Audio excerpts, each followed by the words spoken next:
ઉત્તર દિશાની અંદર સપ્તર્ષિના તારા હોય. વડીલોને ખ્યાલ હશે, જોયેલા છે કોઈ સપ્તર્ષિ તારા? વડીલોને ખ્યાલ હોય. એ સપ્તર્ષિના તારા 7 તારાનું ઝુમખું હોય. એમની નીચે ચળકતો ધ્રુવજીનો તારો. આ બધા વડીલોને કહું, તમારા બાળકોને, આપણા બાળકોને પણ આપણે તારા દર્શન કરાવીએ કે બેટા આ સપ્તર્ષિ છે, એમની બાજુમાં ધ્રુવજી છે, જે અમર થયા ને, અચળ છે ધ્રુવજી. તો સપ્તર્ષિના તારાની નીચે ધ્રુવજીનો તારો અને ધ્રુવજીની બાજુમાં સહજ અરુંધતીનો તારો છે. આ બધાએ જોયો હશે. ન જોયો હોય તો 4 મહિના પછી જોવાના પ્રયત્ન કરજો. આકાશ સ્વચ્છ હોય અને કોઈ માણસ તારા દર્શન કરતા આવડતું હોય અને એમાં જો અરુંધતીનો તારો ન દેખાય તો ભાગવતજી કહે છે કે 1 વર્ષની અંદર એ માણસ મરી જાય, એમનું મૃત્યુ થાય. બીજી નિશાની બતાવી છે કે કોઈ માણસની સ્વપ્ન આવે અને સ્વપ્નની અંદર કાદવમાં ખૂંચી જાય. બહુ બધા પ્રયત્ન કરવા છતાં એ કાદવમાંથી નીકળી ન શકે સ્વપ્નમાં, તો 9 મહિનાની અંદર તેમનું મૃત્યુ થાય. ત્રીજી નિશાની બતાવી, કોઈ માણસને સ્વપ્ન આવે અને એ સ્વપ્નની અંદર ગધેડાની સવારી કરી અને જાય, ગધેડા ઉપર બેસે, તો 6 મહિનામાં ગુજરી જાય. ચોથી નિશાની બતાવી, કોઈ માણસ પોતાના કાનના બંને છિદ્રો બંધ કરે. અહીંયા નહીં કરતા, આ બધું અહીંયા થઈ શકે એવું છે. આ છેલ્લું, ઘરે જઈને કરવું હોય તો કરજો. કાનના છિદ્રો બંને બંધ કરે પછી અંદરથી અવાજ આવે, ધક ધક ધક એવું. એમને આંતરધ્વનિ કહેવામાં આવે. શું કહેવામાં આવે? આંતરધ્વનિ. કોઈ માણસ પોતાના બંને કાનના છિદ્રો બંધ કરી આંતરધ્વનિ ન સંભળાય તો સમજવાનું કે એ માણસ 3 મહિનાની અંદર મરી જવાનો છે.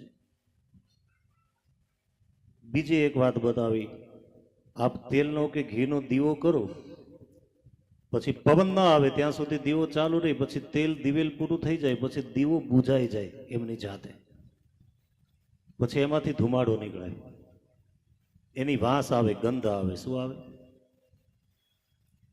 શરદી ન થયેલી હોય અને જો દીવો બુઝાઈ ગયા પછી ગંધ ના આવે, વાસ ના આવે, તો પણ એમનું મૃત્યુ જલ્દી છે, 1 સવા મહિનામાં.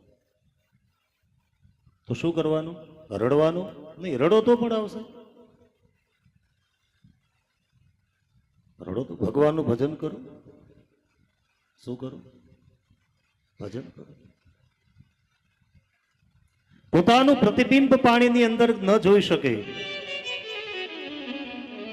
પાણીની અંદર પોતાનું પ્રતિબિંબ ન દેખાય તો પણ સમજવાનું કે એમનું મૃત્યુ જલ્દી છે. અને પોતે જતો હોય ને પોતાનો પડછાયો ન જોઈ શકે તો સમજવાનું એમનું મૃત્યુ જલ્દી છે. તો શું કરવાનું? માળા લઈ બેસી જવાનું. કોણ જાણી શકે કાળને રે, સવારે કાલ કેવું થશે. કોણ જાણી શકે કાળને રે, સવારે કાલ કેવું થશે. કોણ જાણી શકે કાળને રે, સવારે કાલ કેવું થશે. કોણ જાણી શકે કાળને રે, સવારે કાલ કેવું હશે. આ કાયામાંથી અંતલો રે,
ખ્યાલ છે?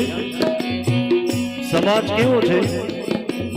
કોઈ 25-30 વર્ષનું યુવાન ગુજરી ગયું હોય ને તો પણ આજુબાજુ વાળાને ફોન કરી અને પૂછશે કેટલા વાગે લઈ જવાના છે?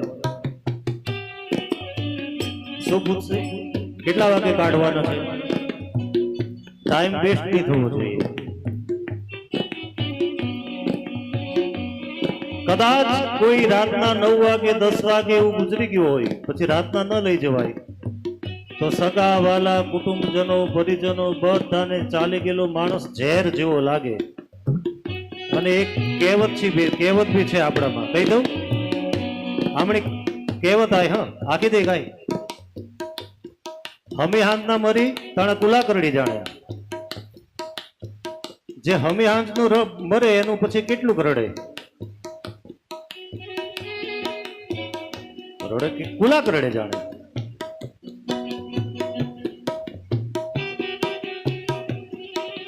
કેટલા? અને પછી 25-30 વર્ષનું યુવાન પણ ગુજરી ગયું હોય તો પછી જલ્દી એને કાઢો કાઢો.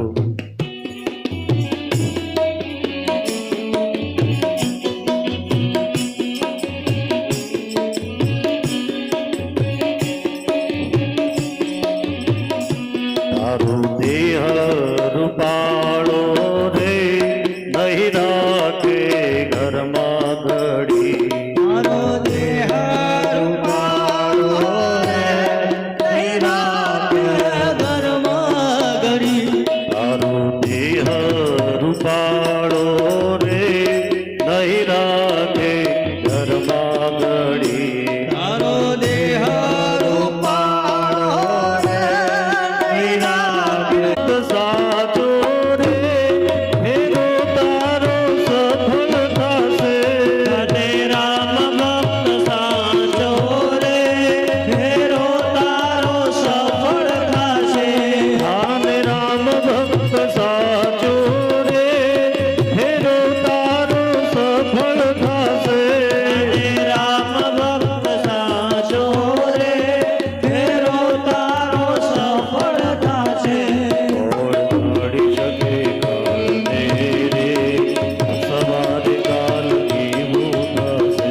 કોણ જાણી શકે કાળને રે સવારે કાલ કેવું થશે?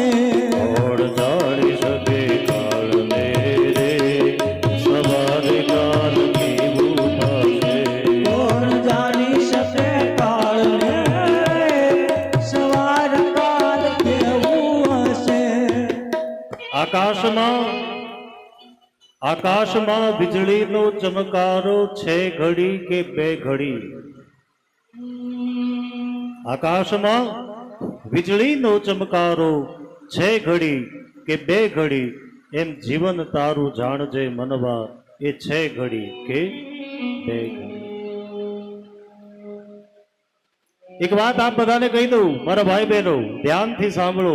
આ સંસારમાં તમામ લોકોને એવો વહેમ છે કે એ 100 વર્ષ જીવવાના. સાચું ખોટું? આ સંસારમાં તમામ લોકોને એમ છે કે આપણે બહુ લાંબુ જીવવાના, પણ મારી અને તમારી નજર સામે 20-20, 25-25, 30-30, 35-35 વર્ષના વ્યક્તિઓ એક સેકન્ડની અંદર, એક પલકારાની અંદર આપણી નજરની સામે ગુજરી ગયા છે સાહેબ. હા, તો કાલે શું થાય કોઈને ખબર નથી. સારા કર્મ કરતા જાઓ, अच्छे कर्म करो.